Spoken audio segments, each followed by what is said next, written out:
নমস্কার বন্ধুরা, সুবলয় রান্নাঘরে আপনাদের স্বাগত। আজ বানাবো আমি ভেজ মাঞ্চুরিয়ান। নিয়ে নিয়েছি এখানে 3 রকমের সস আছে, soya sauce, tomato sauce, chilli sauce, বাঁধাকপি, ফুলকপি। এগুলোকে আমি কুচি কুচি করে কেটে নেব। একটা গাজর, একটা ছোট সাইজের পেঁয়াজ, কর্নফ্লোর, আদা বাটা আর কয়েকটা কাঁচা লঙ্কা নিয়েছি। প্রথমে আমি সবজিগুলোকে কেটে নিচ্ছি। দিয়ে দিলাম লঙ্কা কুচি।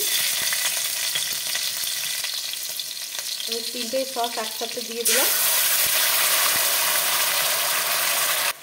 জলে কর্নফ্লোর গুলে রেখেছি, দিয়ে দিলাম। দিয়ে দিলাম স্বাদ মতো লবণ। লবণটা অল্পই দেবো, কেন কি সসে লবণ আছে। দেবো অল্প চিনি। দিয়ে দেবো ভেজে রাখা পকোড়াগুলো।